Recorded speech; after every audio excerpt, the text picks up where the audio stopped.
Chief Reverend Venerable Dr. K.Sri Dhammananda, Organizing Chairman Mr. Ui Siok Tong, Mr. Lim Yok Ki, Chairman of KK Zeying Buddhism Research Society, leaders of Buddhist temples and societies in Sabah, friends, ladies and gentlemen. On behalf of the organizing committee, I would like to extend a very warm welcome and good evening to all of you, especially to our distinguished speaker for this evening, the Venerable Dr. K.Sri Dhammananda, who is also affectionately known as Chief Reverend among the Buddhist fraternity. This year, as part of the nationwide celebration to commemorate the 50th anniversary of Chief Reverend's missionary service in Malaysia, we are indeed happy and fortunate to have this opportunity to jointly organize Chief Reverend's Dhamma Tuta tour to Sabah. The Chief Reverend's tour of Sabah is for 5 days, from 12th to 16th August. Chief Reverend will be visiting Lahadatu tomorrow. The theme of Chief Reverend's tour is Inner Peace and Well-being. Tonight, Chief Reverend will speak to us on power of the mind. Ladies and gentlemen, Chief Reverend is no stranger to Sabah. Chief Reverend has been to Sabah on several occasions over the last 2 decades. Permit me, Venerable Sir, to give a brief introduction of your good self. For those of you who were with us here on Monday night, please bear with me.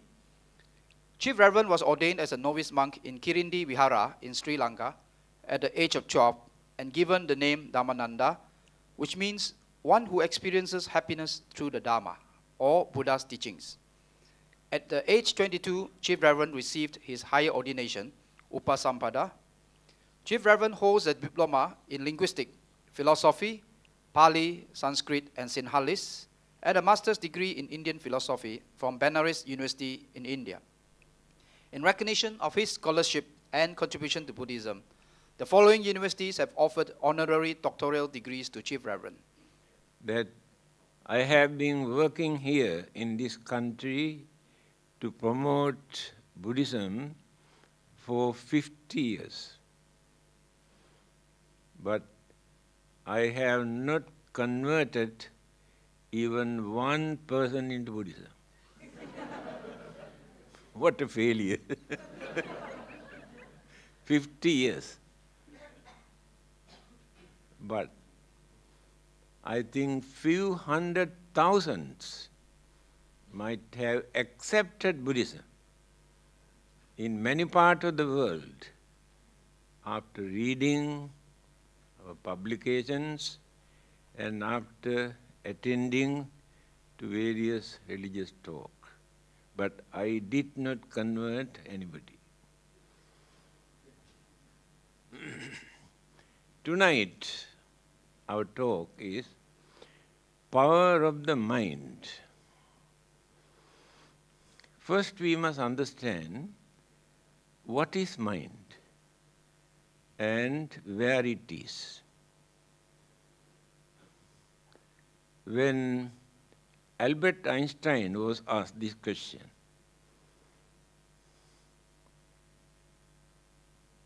what is mind? He said, no matter. Then he asked, what is matter? Never mind.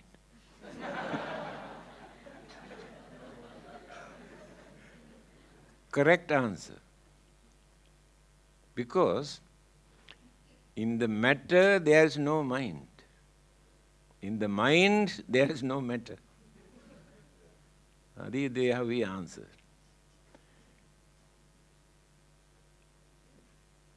People had a belief for thousands of years that mind is in our heart, located in our heart. That is why still we use some word like kind-hearted, cruel-hearted, thinking that is in the heart. Later, medical science found out it is not located in the heart, but in the brain. So when they maintain this belief that mind is in the brain, psychologists discovered mind is not located in the brain. Now where it is?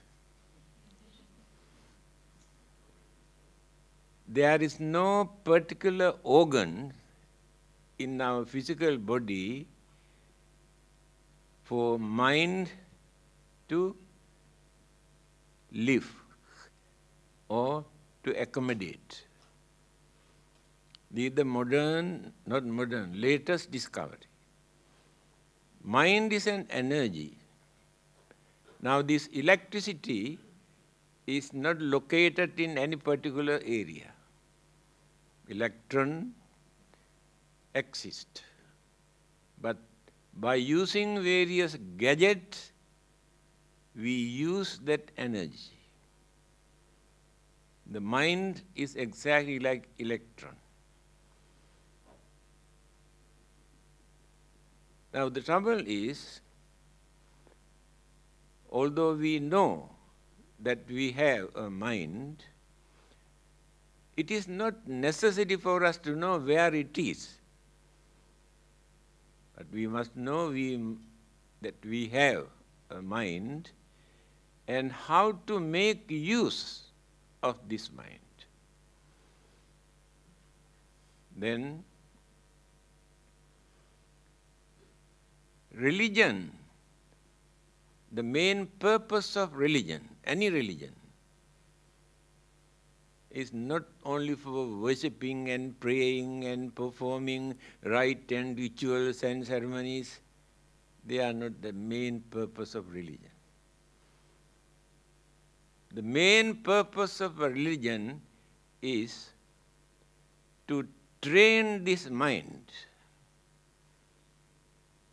not to commit evil, bad, wicked, immoral, cruel, dangerous, harmful thing.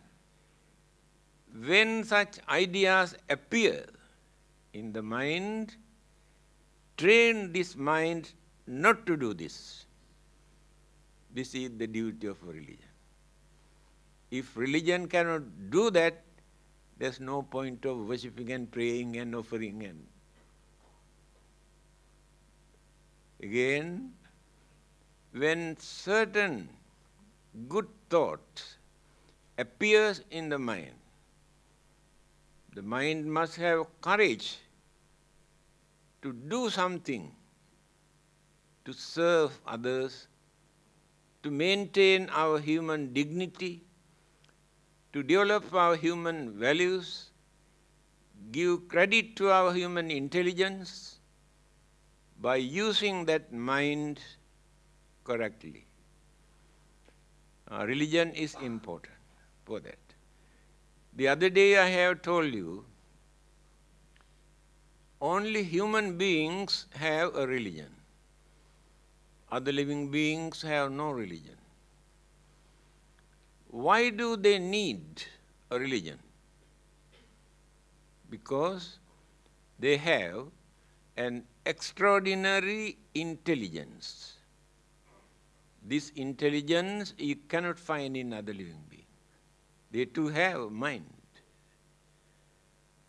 Their minds are limited. Only find out their food, their shelter, their protection and pleasure. It is difficult for them to use this mind further than that. That day I told you, we are called Manushya because we have thinking mind. Mana means mind. Thinking mind. By thinking, analyzing, use sense of reasoning, understanding, we will be able to do anything in this world which others cannot do. We can develop our human mind or intelligence to destroy the whole world at once. what they have discovered by using their mind today, they can destroy the whole world within half an hour. That is human mind. At the same time, religious teachers, enlightened religious teachers, have developed their mind up to such extent to guide the whole humanity, to bring them into correct path. That is human mind. Of course, many people believe divine inspiration is there.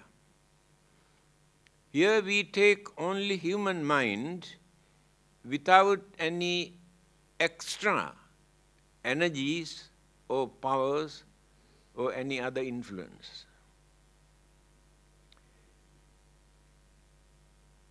When the Buddha wanted to explain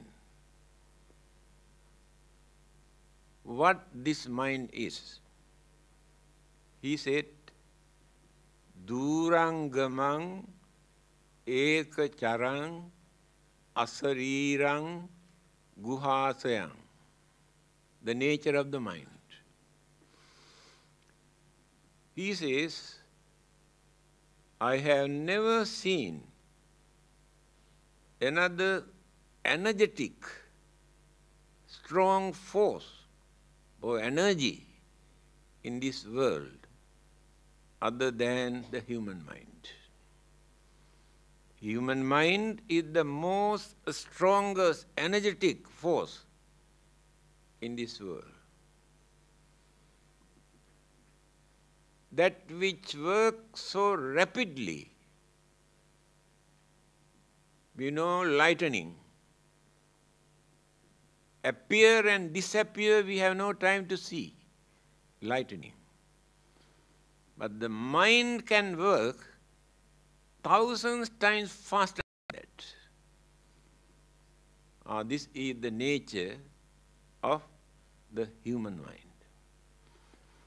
I can give a simple example how quickly we can twist and turn the mind.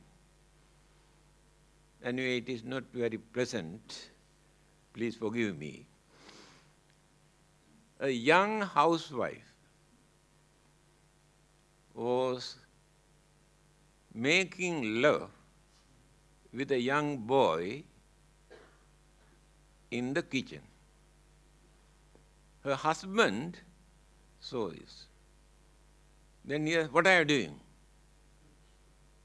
Then at once she said, do you know, every time when I keep durian here in this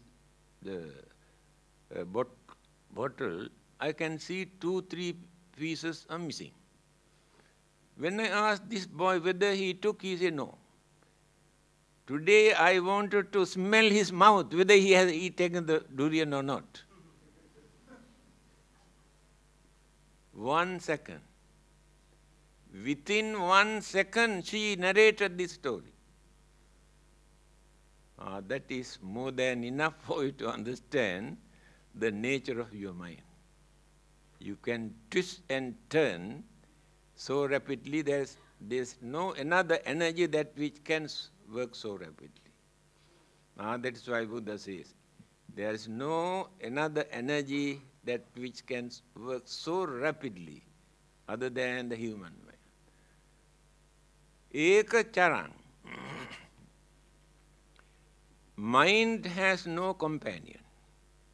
Live, exist alone. Today there are 6 billion human beings in this world. You cannot find 2 human beings who think equally. Each and every person thinks individually. Husband and wife. who lived together so 50 to 75 years. Still, husband cannot understand the mentality of wife. Wife cannot understand the mentality of husband. This is the nature of the human mind. Asarirang. There is no formation as an object, either tangible or visible object, to say this is mind. It is invisible and formless. Guha sayang. By catching this word, many people thought that it is in one of the organs of our body. Live in a cave, guha sayang. Mind exists in a cave. But when we analyze, we can understand that the whole body is the cave. Not the heart or the brain, but the whole body. Mental energy exists in our body, according to the Buddha also. Then, there was a lot of controversy regarding the origin of the mind. At what stage in the mother's womb the mind starts in that baby? What stage? Different opinions. They could not come to any conclusion. Albert Einstein says, mind must come first.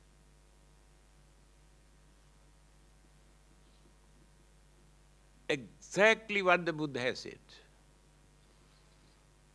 He said, Viññānaṁ mātukuchismiñ okkamati. The departed person's consciousness, mātukuchismiñ, in the mother's womb, okkamati, enter. That is the nucleus of life. Later, all the other cosmic energies, elements, combined together, build up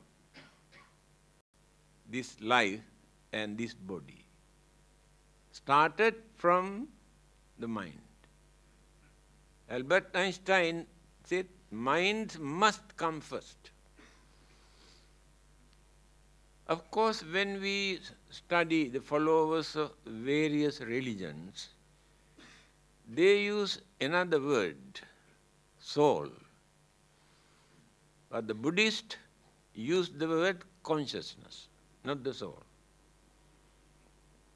What is consciousness? The word viññāna, in English we say consciousness, but we cannot catch the real meaning. In that consciousness, there are 5 kinds of mental energies. There are 4 mental faculties: Vedana, Sanya, Sankhara, Viññāna. The mind divided into 4 faculties. Vedana, feeling. Pleasant, unpleasant feeling we experience through one faculties of the mind. Sanya, conceive, perceive, recognize, identification take place in the second faculty of the mind. Third one, sankhara. Very difficult to find out correct English word for that. We say mental concomitant, mental formation, but cannot catch the real word, meaning what the Buddha wanted to tell us.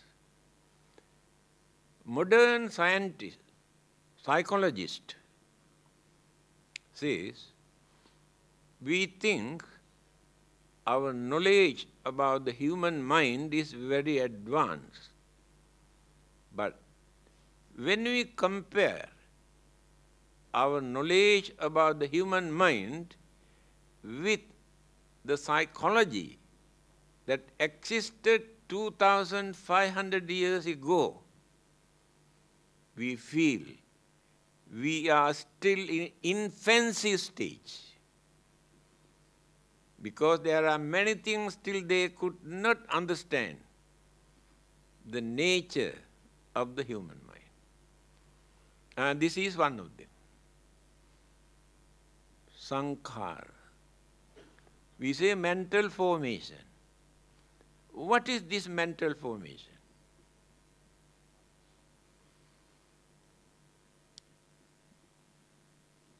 All our mental activities, wholesome, unwholesome, our habit, nature, character, behavior, attitude, way of life, all these things are energies. When all these things combine together, take as one mental faculty, sankhara. After gaining enlightenment under the Bodhi tree, certain words came out from the Buddha's mouth, although there was nobody to listen. He said few words. One line is, Visankhara gatang chittam. Chitta means mind. Now in my mind, there are no sankhara, no mental formation of accumulations of all those things just now I mentioned. Mind is free after gaining enlightenment. Now, we are the result of what we were. We will be the result of what we are. Even children also can understand this language. We are not referring to any religion. This is the nature of the mind.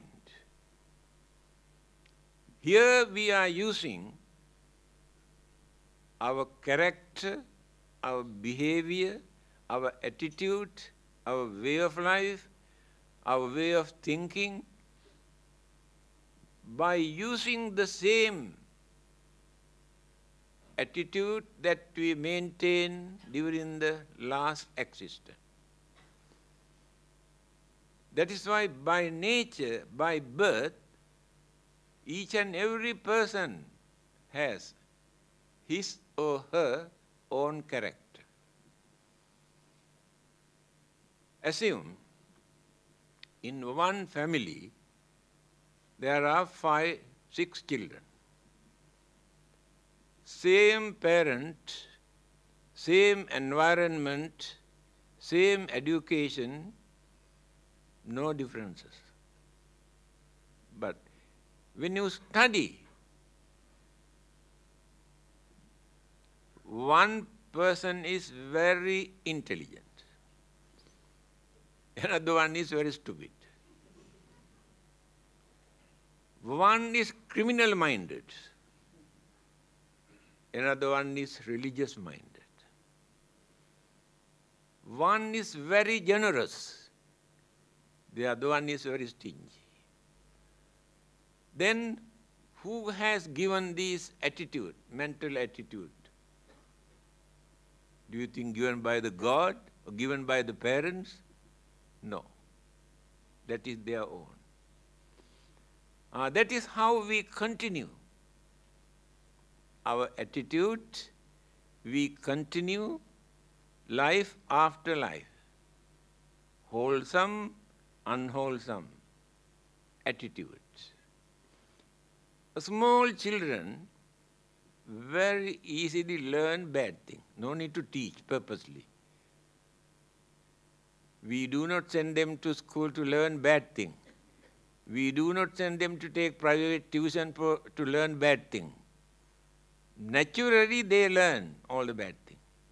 No need to teach. But to teach good things, you had to send them to school, we had to send them to private tuition, you had to beat them, scold them. Even then they are very lazy, very difficult to gain that knowledge. That is why we are used to do more bad things than good things. That is why from our childhood, very easily we learn bad things. Very easily we learn. Good things, we had to use our full effort to learn, otherwise cannot. Now religion is called agama. This is an ancient word. Even 2000 years ago, in a Buddhist book, we used this word, agama, religion. It's a very meaningful word. Here now they pronounce as ugama, but the original word is agama. A means purposely. Gama means approach. Purposely we must approach. That is religion. Why? Religions never come to us. But all the other things, so many things come to us. We accept. But religions never come to us. There's nobody to bring religion by birth. Just because we were born in Buddhist family, Christian family, Hindu or Muslim families, then our parents and elders train us, teach us to follow them. Supposing we separate few children from different religious groups,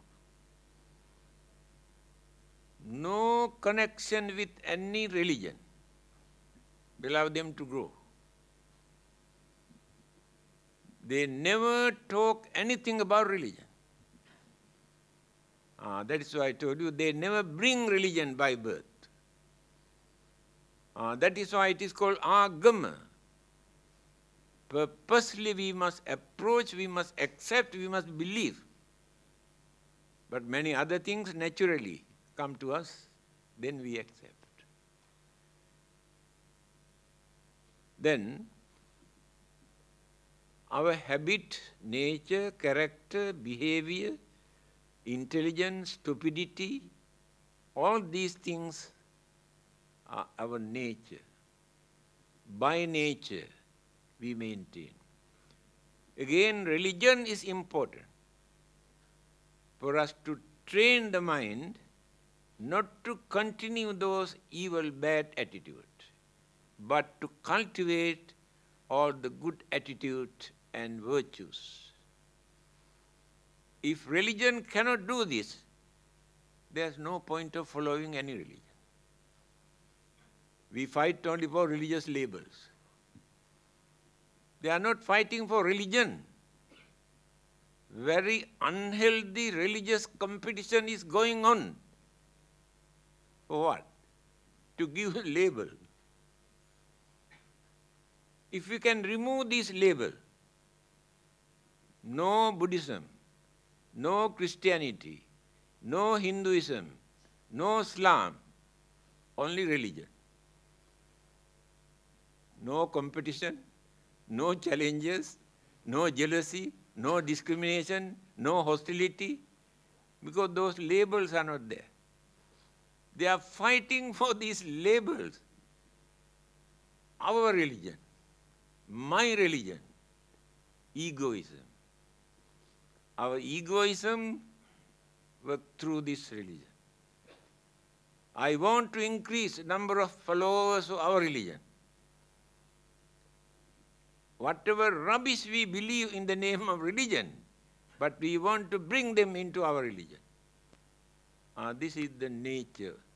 Why unhealthy religious competition is going on all over the world. If we can remove these labels, the Buddha was not a Buddhist. Do you know that? Jesus was not a Christian. Do you know that? We have given these labels. We are the followers of the Buddha or Jesus. Therefore, we are Buddhists, they are Christians. But the founders of these religions did not introduce any label. What they wanted was to guide us, to tell us what is right, what is wrong, what to do and what not to do, how to maintain peace, happiness, satisfaction in our life. These are the duties of a religion. Unfortunately, today, religion has become the main cause of violence and bloodshed and war. Then what is the use of that religion?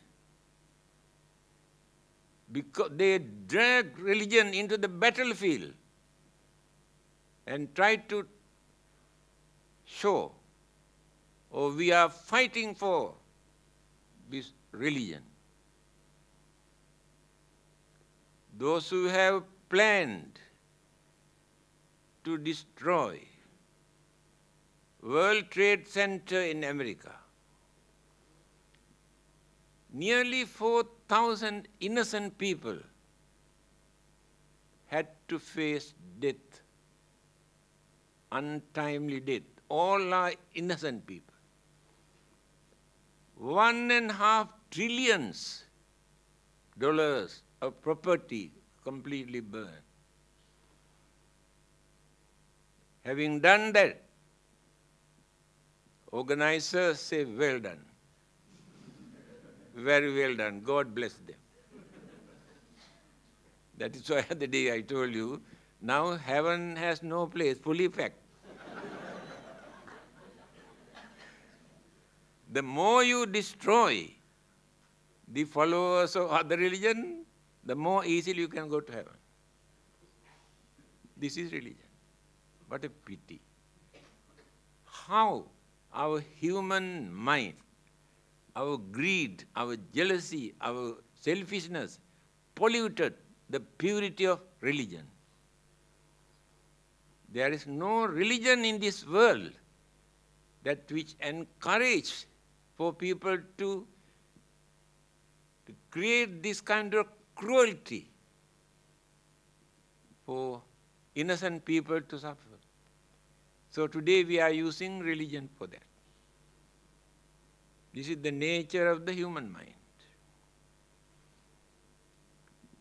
Religion is to train and tame and culture the human mind.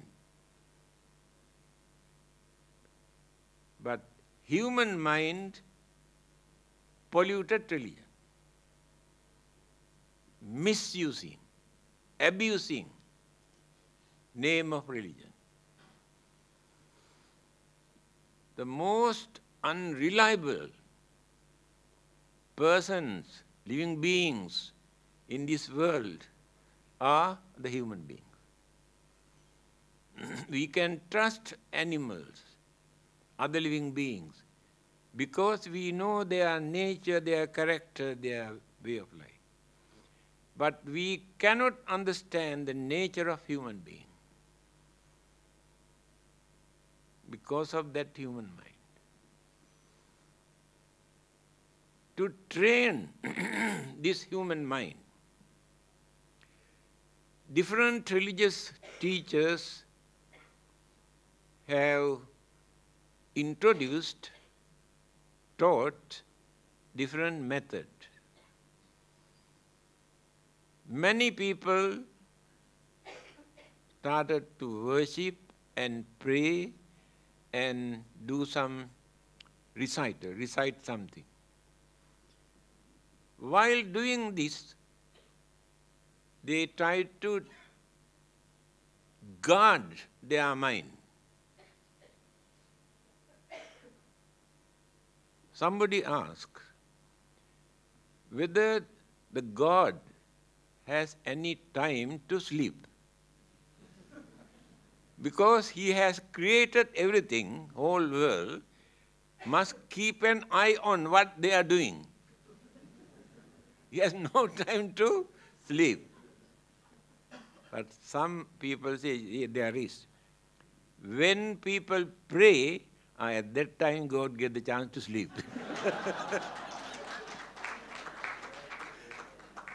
Why? God knows at that time they don't do any bad thing, any harm to anyone. God can trust them while they are praying. So in that sense it is useful.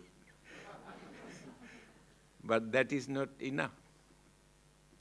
We pray and pray and pray, go back and started violence and bloodshed and all wicked, immoral things. Because the mind is not trained. Mind is not cultured. Mind is not developed. But we developed cunningness and selfishness. These are the most dangerous weapons in human mind. Cunningness and selfishness. And these two things we cannot find in other living beings. They do not know what is cunningness.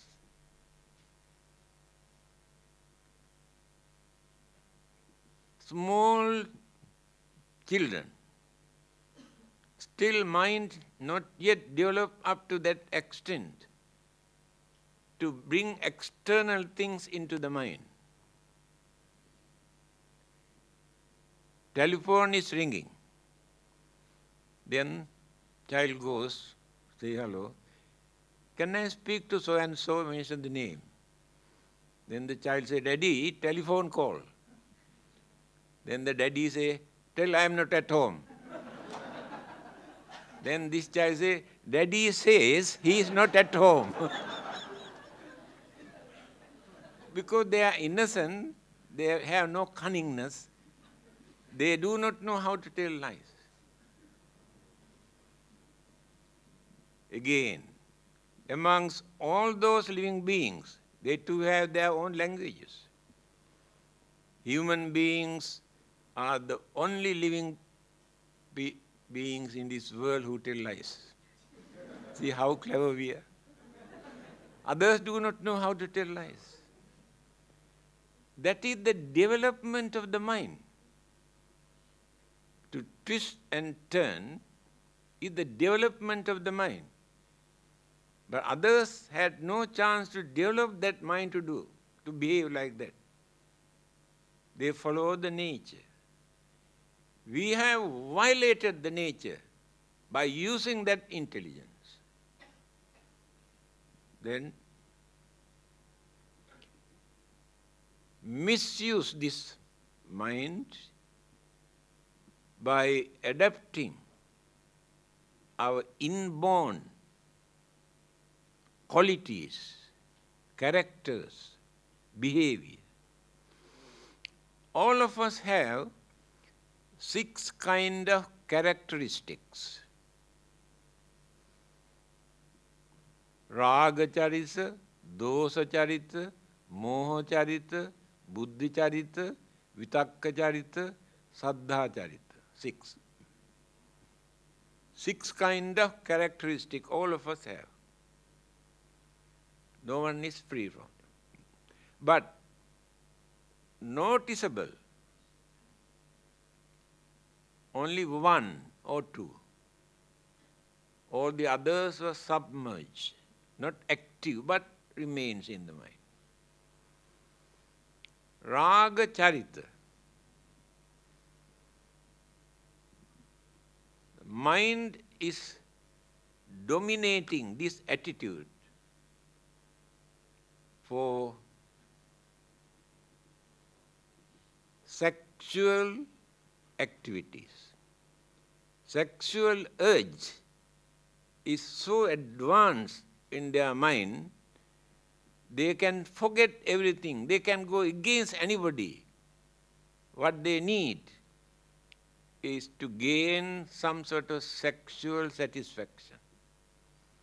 There are many. That is there. Correct. The other things are not so important today. Dosa charita, anger, hatred, very hot-tempered. One word is enough for them to flare up their anger and to create very bad atmosphere. By nature. It is not that purposely they create this. They are inborn qualities. Because of their habits. But some people, although they have ingredients in the mind, they can keep under control. That is why some are very hot-tempered, some have a lot of patience. Raga charita, doha charita. Moha charita. Very narrow-mindedness. Understanding capacity is very low. By nature. We try to teach them, advise them, guide them, but they cannot catch, they cannot grasp by nature. They cannot change that. Buddhi charita, intelligence. From childhood, we can see many children are very intelligent. They can understand things very easily, but many others cannot. That is their own quality. By threatening, beating, forcing, they cannot change that. If they are weak, if they are advanced, not necessary to force. Very easily they can grasp, use their sense of reasoning very easily. Raga charita, doha charita, moha charita, buddhi charita. Vitakka charita, confused mind. Many people cannot decide whether to do or not. Confusion in the mind. Cannot come to any conclusion to decide to do or not. Their nature is such. Since they cannot decide, they go and discuss with others to do or not to do. You know, there is a saying, when the husband cannot decide to do or not to do, go and ask the wife whether to do or not. If wife says, yes, can do, then don't do. Then you will If wife says, yes, you can do, then don't do that. That is the way how they have treated women in those days. Napoleon Bonaparte, a great man, what he has said. He said, if you want to teach anything to women, please don't teach them anything to think, because they do not know how to think. Teach them something to believe, then they will accept. Just to believe. The bad reputation they have created for thousands of years about the women. But the Buddha has mentioned in his teaching, Naso sabbesu tanesu puriso hoti pandito. Purisa means man. Ithipi pandita honti. Ithi means a stree, woman. We must understand, man is not the only wise person. Woman also wise, the Buddha said. He was the first person, religious teacher, who wanted to break this traditional belief that women are lower than men. Remember, mind is neither male or female. Mind is free. A bhikkhuni, a Buddhist nun, was meditating long ago. Somebody came and told her, you are a woman. Why do you want to waste your time for meditating? What do you can gain by meditating? Then this bhikkhuni or nun said, Itti bhavo king kaira chittam misu samahite. If the mind is ready, it makes no difference whether man or woman, because the mind is neither male nor female. Mind is mind. Please remember this. Now, our topic is to show the power of mind. Just now I mentioned few items. What kind of disaster, destructions that we can do by using our human mind. Even devils or ghosts or God also cannot do such destructive things. But human beings can. See how powerful human mind. Now let us think how to develop this mind. I told you religion is important for us. Let it be any religion. That religious label is not so important. To learn how to develop this mind, to avoid evil, to do good, to train the mind. This is the message of the Buddha. If anybody asks, actually what is Buddhism? Only these 3 lines. Sabba papassa akaranam, not to do bad thing. Kusalassa upasampada, do good things. Sachitta pariyo dapanam, try to purify your own mind. Etang buddhanusasanam, this is the message of every Buddha who appears in this world. Here, you must try to purify your own mind. Why the Buddha says like this? Nobody else can purify the other person's mind. The Buddha cannot purify your mind or our mind. God cannot purify your mind. But you can do. Very clearly Buddha says, Tumhehi kiccang atappang Nayaka Thero Tathagata. You had to use your own mind to understand and to do this. But the Buddha cannot do for you.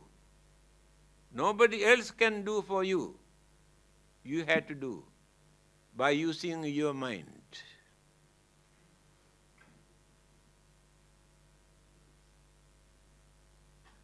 Now, you believe in God. You know you are very cruel. You know it is very bad. You go and pray and pray and pray, asking God to take out the cruelty from your mind. Do you think God can do that? If not, you come to the Buddha. Having heard Buddha also very powerful. And worship and say, please take away my cruelty from my mind. Do you think Buddha can do that? Impossible. Another person cannot change the mind. Religious teachers can give guidance, advice, how to do that. But you have to do this. They cannot do that. That is why here the Buddha says, Sachitta Pariyodapanam. You must try to purify your own mind. Another person cannot purify. How to purify? Now you have been doing certain bad things. So one day you realize, I know these things are wrong, very bad. Then you determine not to repeat, not to do it again. Stop. Then you purify your own mind. The God cannot stop this, the Buddha cannot stop this. But you can. This is the nature of the mind. Another person cannot handle our mind. Either Buddha or God or any other supernatural living beings cannot do anything with our mind. But we can do if we use our mind properly. But the religious teachers give guidance, advice, how to do this. Now let us take the Buddha. How to purify, how to train, how to tame, how to develop the mind. Then method is this. First, you must stop bringing external object into the mind through the senses. Every minute, every second, external object disturb the mind. Vision, the sound, the smell, the taste, the feeling. These 5 channels. Mind itself creates mental objects. 6 channels. Mind is mad now. No peace. Then create anger, jealousy, grudge and ill will, craving, attachment, all the what you call good and bad mental attitude we create because of these external objects. The Buddha says this very clearly. Pabhassara midang bhikkhave chittang tanchako agantukehi upakkilesehi upakkilitta. I am giving this quotation for you to know, to show the authenticity. These are not my own interpretation. He says, naturally, at the initial stage, our mind is pure. Later, when the 5 senses started to develop, to bring external object into the mind, mental pollution starts from that day onward. This is the nature of the mind. That is why we had to train our senses not to disturb the mind by bringing external object. Stop. Train the mind not to create mental image, mental object. Now the mind is alone. No disturbances, no temptation, no irritation. But mind cannot stay alone without taking an object. Mind must fix towards an object. The Buddha has advised, we must give a neutral object. If it is very good, very pretty, very handsome, then again mind is disturbed. If it is ugly, filthy, disturb the mind. Therefore, object must be neutral. So what is the neutral object recommended by the Buddha? Your own breath. Inhaling, exhaling, inhaling, exhaling. Count. 1 to 10, 1 to 10, 1 to 10. In the mind, no need to decide. Now mind cannot catch anything else into the mind. Cannot bring anything else into the mind. Mind is relaxing, relaxing, relaxing, relaxing. When the mind is relaxing, I told you the other day also, the organs of our body, brain cells, hormone, glands, nervous system, blood circulation, heartbeat, stomach, all these organs are disturbed by the mind. But when the mind is relaxing, these organs also function in normal way. Then we can lead a healthy life. We can avoid many sicknesses. Because the mind can create so many sicknesses. We do not know that. Later we come and say, oh, somebody might have done charm, or black magic, or devil, or ghost. Cannot understand this is created by our own mind, not by anybody else. Now, mind is very tame, not stubborn, not wild, very tame, because had the chance to relax. There is no religious label for that. This is not only for Buddhists. Anybody who got a mind can practice this without using any religious label. Then, when we use our mental energy through the senses, because senses cannot work without mental energy. Eye consciousness, ear consciousness, consciousness is working there. But we use these as channels, bring. If we maintain this fear or worries or anger for a long period, create sicknesses, lot of sicknesses.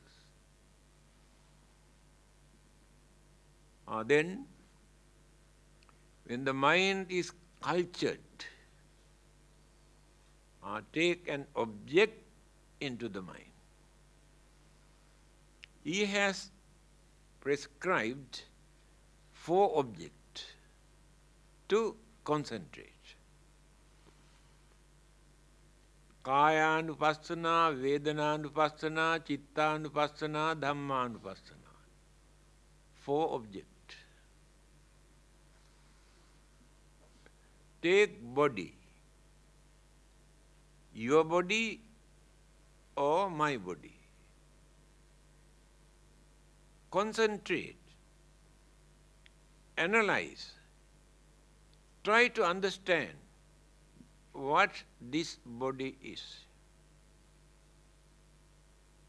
Then we start from the very beginning. This is the combinations of 4 mental faculties and 4 elements. Combination, then the body comes into existence. Again, when we analyze part by part in our physical body, separate all those things, keep separately. The man is missing.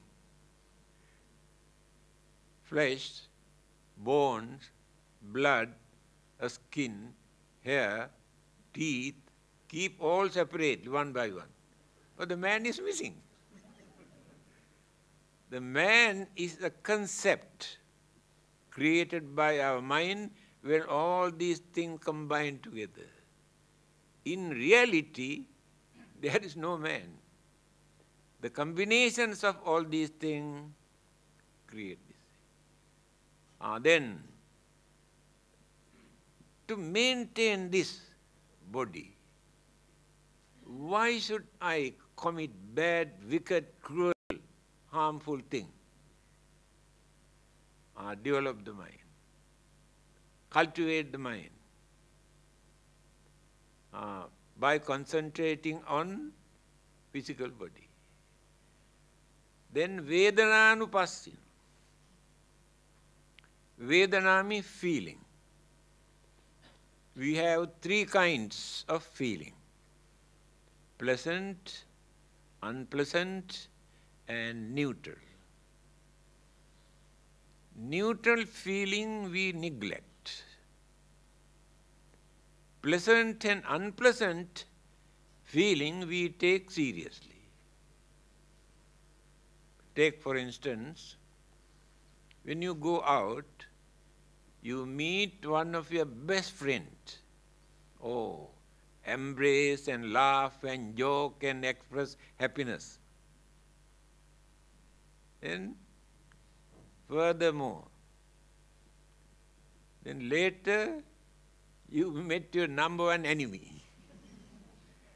Your face becomes sour and very embarrassing, and so much of anger, jealousy, grudge and ill will completely pollute the purity of the mind. Feeling.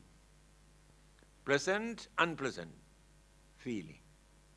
In between, you met so many people going here and there. No feeling. You don't want to look at their face, you don't know who they are. Just let them go. Neutral. But it is a feeling. Neutral feeling. When pleasant or unpleasant feelings appear, we had to concentrate. This unpleasant feeling, pain or suffering, so unpleasant feeling is not permanent. This is changeable. Impermanent. We should not hate the unpleasant feeling. We should not hate the pain or suffering. When the pain is here, focus the mind, then create, oh, pain, pain, pain, pain, pain. Then harmonize. Mind harmonize with the pain, then forget the pain. That is meditation. Meditate on pain. Then we have forgotten the pain. pleasant feeling, then you have to think, this very pleasant and nice feeling that I am experiencing won't last long. Maybe a few seconds, or few minutes, or few hours, or few days, or few months. It disappears. Why should I become slaves to this pleasant feeling, to misuse, to neglect all my duties, responsibilities, obligations, and spiritual development? Why should I neglect them just because this pleasant feeling? It is impermanent. Certain feeling only few seconds, disappear. After that, we want to get it back. We run after that, cannot catch. We get into trouble. You have to concentrate on that, this pleasant feeling, that is emotional satisfaction, disappear any moment. So, if you did not surrender yourself to this pleasant feeling, when that disappears, you never worry. You can maintain your normal life. That is the way how to meditate or concentrate on pleasant feeling. All these things we are doing to train the mind.